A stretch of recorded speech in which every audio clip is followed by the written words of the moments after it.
It is about 10 more degrees than I'm comfortable with. Yes, I know, I'm pathetic in the heat. Okay, fine, sue me.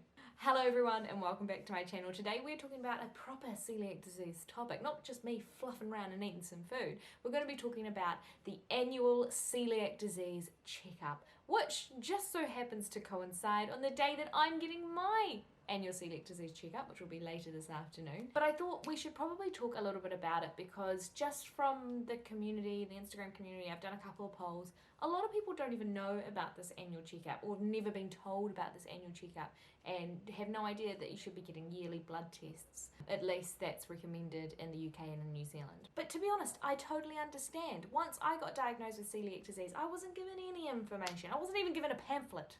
But I was given one piece of advice, and that was to come back next year for my annual checkup. So that's the only thing that I left with from my diagnosis, was that I have to come back in a year and get a blood test and get checked up. But let's just start off with first, why do you need an annual checkup if you've got celiac disease? It's a very good question. Some people might have never had an annual checkup and been managing their celiac disease absolutely fine. But there are a little bit of heightened risks with some things that are always good to keep an eye on. So one of the things you should be getting at your annual checkup is a blood test, and that's what I'm getting done today. And this blood test is checking for your full blood count, calcium, ferritin, folate, iron, vitamin B12, thyroid function tests and liver function tests, and maybe a few bits and pieces either side. And these things that they're checking for are just the sort of higher risk things for people with celiac disease to be deficient in. And that could be because we're on a different diet, we don't naturally get some of the vitamins that you would with a gluten diet. For me personally, I always come back with low iron, but it's kind of annoying because you know how it's like iron should be between, I don't know, 12 and 400 or something. I'm making this up, don't use these as numbers. But as an example, I'm always the bottom number, but I'm never below the bottom number, so they can't give me anything to fix it. So I just know that I'm always quite low in iron.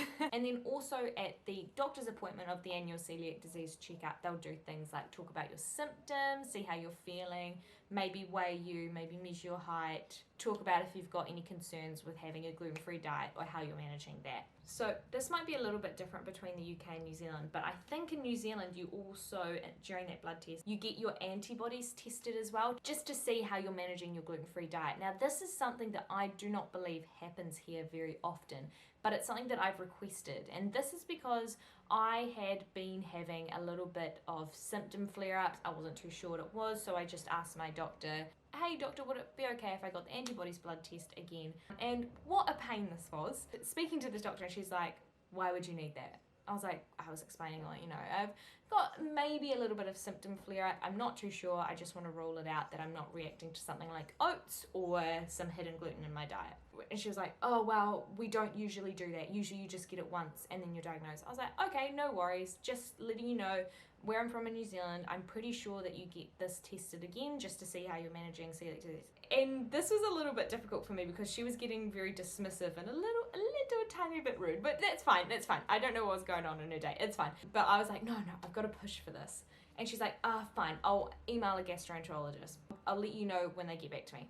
Okay, sweet. So 2 months passed. I thought, well, maybe I should call up again. I ended up getting the same lady who was like, yes, I said I'd call you when I heard back from the gastroenterologist. I haven't heard back from them yet. I followed up with them twice. I was like, okay, no worries. Is it all right if I just book in my usual blood test because I wanted to get that done? She's like, yep, that's fine, blah, blah, blah, blah. The very next day, which is such a weird coincidence, I got a text from her saying the gastroenterologist said that I should be getting my antibodies tested again. And I was a bit like, What a coincidence it was the day after I spoke to her as well. Anyway, I feel like this is a safe place because I'm speaking to a lot of people that also have, I'm assuming, trouble with GPs. If you've got celiac disease, like the average diagnosis time is like 7 years, so I'm sure we've all been through the ringer anyway. You guys know how it is. So anyway, I have got my antibodies blood test and my blood just usual checkup blood test today that I will be going to. Your annual blood test should be offered to you through your GP. However, a lot of GPs don't know a lot about celiac disease, and that's just the way the world is at the moment. So it's something you can 100% ask for. I've absolutely never been contacted by the GP to be like, hey, you've got to get this or you've got to check up on this. I would just suggest popping it in your diary and giving the GP a call yearly and getting this test. Anyway, to summarise, in most places it's recommended that you get a yearly celiac disease checkup, which includes a blood test to test you for deficiencies and such functions going on in your body. Alongside this, you should also be getting a checkup where your doctor measures your height, weight, talks to you about your symptoms and about how you're managing your gluten-free diet. But just know you are absolutely entitled to this, as well as a few other things having celiac disease, like a flu vaccine in this country. Celiac UK actually has a reasonably helpful annual review checklist. I'll pop it up on screen now. Oh, they've actually got consider mental health assessment, which no one's ever talked to me about my mental health with celiac disease, but it is a topic that I personally would like to cover in the future. Anyway, now it's time for me to go get my blood test. Hooray! And fair warning, I don't like the heat. This will include a lot of moaning. Oh my god, it is 36. This is horrible. I'm sweating out my eyeballs. As soon as I stepped outside, my tongue just dried up. That's not normal. If you're watching this from a really hot country, may I just remind you, in the UK, in London, no homes have air conditioning. Some workplaces do, not all workplaces do. Supermarkets do, that's fine, but homes do not. So this heat, it's just everywhere. You can't get away from it. It's so hot. I think my shoe melted and broke a bit, which is a bit unfortunate. I don't know if you can see that. But yeah, okay. I'm heading there now. Very moist. I'll film as much as I can, but it might not be that much. I'm a rotisserie chicken. They're gone. Yeah. I've already got celiac disease, but it's just another screening. Is it better to take blood when it's warm? I'm done. That's finished. Easy. I think I was in there for about 1.5 minutes and it was so nice and cold. Now I'm back on the outside. The doctor took like 3 vials of blood. I didn't watch because I watched one time and then I passed out.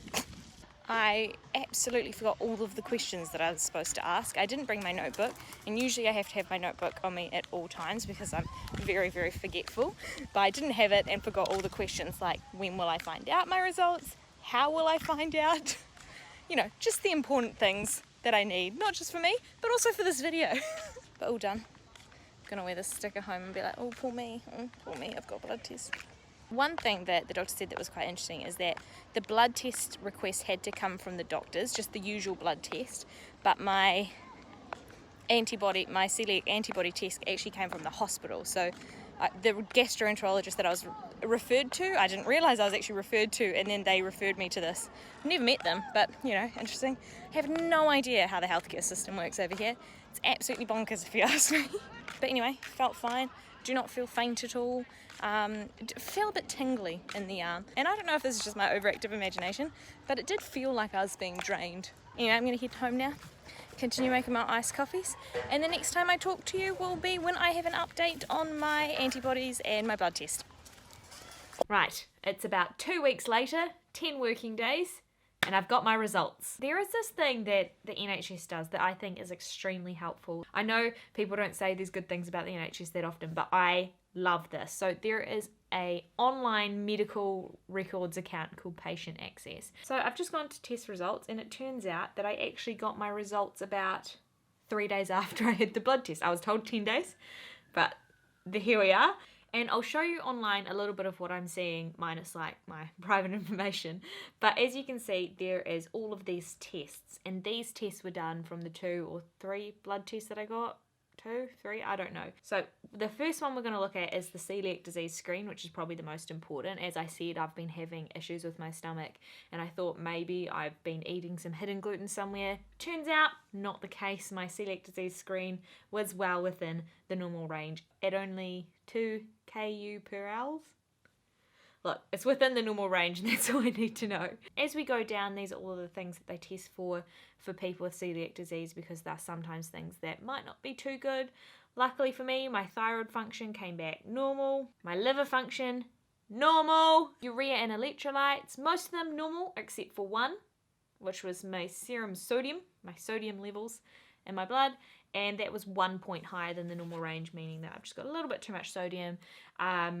You can also check the comments to see if the doctor made any comments. He said that there's no action needed. Vitamin B12 levels was normal! Hooray! I actually thought that was going to be low, but sitting right in the normal range with 132 mg per hour. nanograms per litre? I don't know. Folate level, normal. Bone profile, all normal except for one, which is my inorganic phosphate. No freaking clue what that means, but it was quite a bit higher than the normal range. The doctor has once again said no action required, so that's fine. I'm not worried about that at all. But because I'm going to have a telephone consultation with the doctor on Monday, I believe, just to talk through my results and my further symptoms that I've still got, I might just bring this up just to see what that means, but nothing I'm too worried about. Ferritin levels, once low, I have built up a bit, so woohoo. And my full blood count, all looking within the normal range. Oh my gosh, it's got all my test results that I've ever had in the UK. Got my COVID one here. Didn't have COVID. Got my cervical smear on here. That was all good, by the way. If you've got a cervix, make sure you're getting that. Oh yeah, I got an MRI of my lumbar spine because I had a sore back for like 3 months. Okay, well, that was fun, and hopefully that's given you a little bit of an idea of what to expect if you get a blood test for your celiac disease, which I believe is something that we should be doing and we should be keeping on top of. Something else that I would like to get tested in the future is for my bones. Do like a little wee osteoporosis test. I think it's called a DEXA scan to see if your bone density is keeping okay. There's nothing that I have any symptoms of that would lead me to think that I'm not okay at this point, but it's always good to get tested if you can. We'll wrap it up here for my blood test video. If you've got any questions about it or questions about advocating for yourself to get it, let me know and I'll try to help you out. Anyway, I hope you're having a wonderful day wherever you are, and I will see you in my next video. Quick sidebar, my video output is a little bit slow at the moment because my mum is over. I have got about 1 million videos filmed, but I just don't have the time to edit them at the moment, so apologies if they're a little bit slow, but there is some good content coming out soon, I promise. Thanking you for your patience. See you later.